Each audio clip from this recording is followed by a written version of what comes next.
If you haven't heard, John Mayall recently died. Now, if you don't know about him, you really should, because he had a huge influence on the music of the late 60s, the 1970s, and beyond. And even more than that, he introduced us to some great guitarists. Eric Clapton, Mick Taylor of Stones fame, Walter Trout, Coco Montoya, and others. But perhaps the greatest guitarist to play for John Mayall was Peter Green. Green was a major figure of the British blues movement from around 1966 to around 1970, creating songs like Oh Well, The Supernatural, and Black Magic Woman. Yes, that's not a Santana original, it was originally Peter Green's song. And he also was a founder of Fleetwood Mac, which was originally a blues band, not the pop group that they became. He had a lot of fans, including Eric Clapton, who praised his guitar playing, and B.B. King, who said, "He has the sweetest tone I ever heard. He was the only one who gave me the cold sweats." One thing he did very well, among many things, was to play the slow blues, specifically on the song Someday After a While by Freddie King that appears on the John Mayall album A Hard Road. That's what we're going to go over today. Someday After a While is a great example of Peter Green's approach to a slow blues. Now, we could talk about just his tone, which was unique in the blues world and still kind of is. We could talk about his phrasing and his dynamics, which were amazing. We could talk about the wonderful storytelling qualities that he had in his play. But I want to focus on one obvious aspect of his play here, and that's that it's intuitive and it's improvised. As you'll see if you Google any live performances, he always played it differently. And that means we can learn to do that too. Not just to play those exact notes, which we'll go over, but to be able to improvise and play our own ideas too, like this.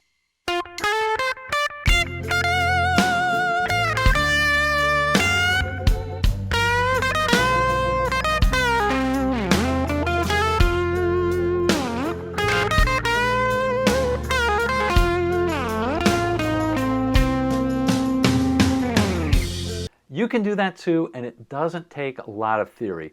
But it's not just noodling around with a minor pentatonic either. So let's take a deeper look at it.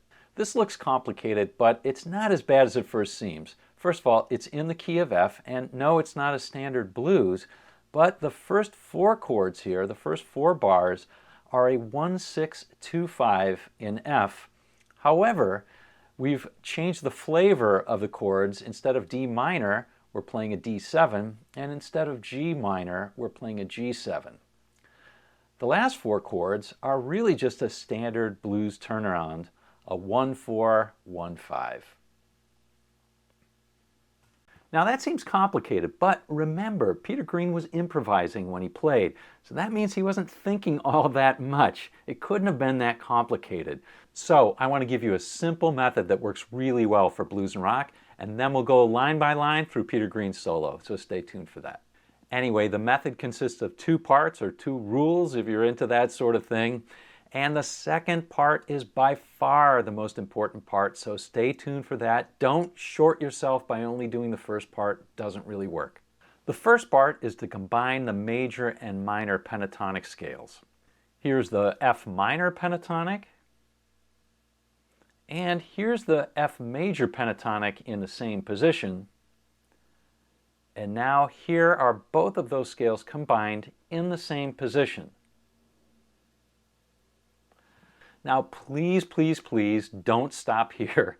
You can't just play random notes in a scale. That's going to sound, well, random. In other words, not very good. What we're going to use a scale for is to get from point A to point B. So for example, the first line of the solo is this. So it goes from this, a C note right there, to this note right here on the E string 17th fret, which is an A. Now, we could use the major pentatonic like what Peter Green did. We could use the minor pentatonic. Notice it gives it a little bit different flavor. We could combine those two. And it's just personal taste that gets you from one place to the other, right? That's it. It's personal taste, which is your note choice. Okay, so now we know how to get from point A to point B. It's to play a scale. But how do we not just play randomly through a scale? How do we choose point B? Well, the answer is simple. Point B is a chord tone, a note in a chord that we're playing, that the rest of the band is playing. That's the answer. But how do you do that? Isn't that hard to do? Well, it does take some work, but there's something simple that you can do that'll pretty much give you instant access to that. You can start doing this instantly, no problem. Let's check it out. Here's how you can do it. Before you start to improvise, you take the position that you're going to play, like right here around the 13th fret, and you find a chord nearby for every one of the chords. So for example, here's one solution. The first chord's an F. There's an F. Second chord's a D. There's a D. Third chord's a G. There's a G. The next chord's a C. There's a C.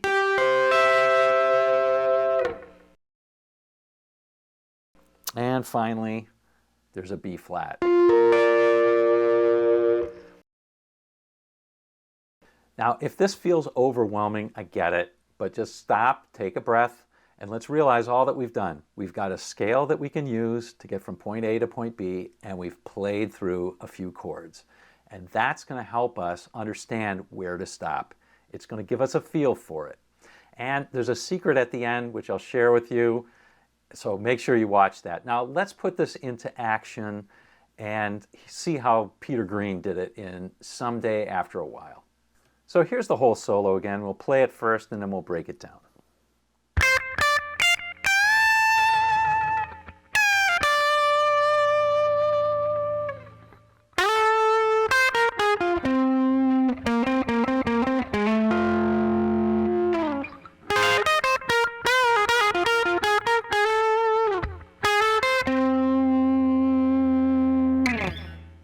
So that's the whole solo, but let's look at it a little more deeply, dividing it up into the first half and the second half. Okay, our first line is this.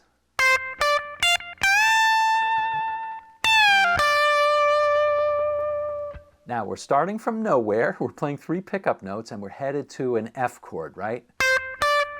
And then we play, that's our first note, that's a stopping point. Now that's a bend to this right here, which is an A, and that A is part of an F chord. So it's a chord tone in F. In fact, it's the 3rd. Now we're playing toward a D. What do? Our next stopping point is there, and guess what that is on the B string 15th fret? That happens to be a D. And that's where playing through the chords first helps, because if we've seen that before, we know already that's a chord tone in D. Our next line is this. That line just plays through the minor pentatonic scale down to a C. And you'll notice that our line ends on a C chord. So again, this time we're playing a root. Now you don't always have to play a root, but it's never wrong to play a root. So we're ending on a C chord, we're playing a C. All right, our next line.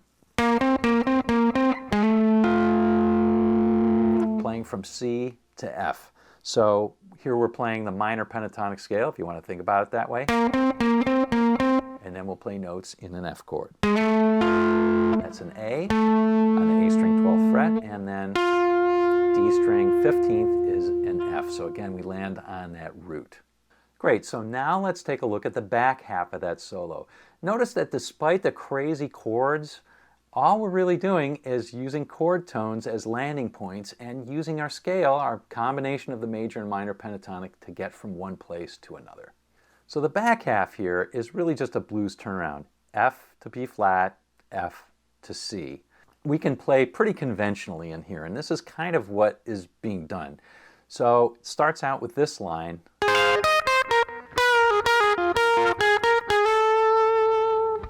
So the first part is just a little rake here to an F, and then we're kind of playing through the B flat. We're not really landing anywhere on that B flat. So there's this little dipsy doodle thing here. That's just a little kind of noodly lick in F minor pentatonic, right, primarily, although ending on that chord tone in F. And then finally, beautiful way of handling that turnaround, getting from F to the C. Check this out. So lovely. I love that turnaround, classic, where we're just playing a C and then dropping down an octave and playing another C. What a way to end it. Simple, super simple. So now that we've covered the method and we've gone through Peter Green's solo, what's the secret? Well, it's actually really simple. If you make this a regular part of your practice, if you play through the chords right before you start to improvise, your ears will start to adjust and you'll start to feel those chord tones. You really will. You'll start to play them intuitively. It'll become natural and you'll start to be able to play with lots of emotions. This stuff really works. But to make your life easier, I've created a free resource for you. It's a free triad map so you can find those chords a lot more easily and quickly. It's linked in the description below. It's totally free. So go ahead and click on that link, get the free triad map, and I'll see you on down the road.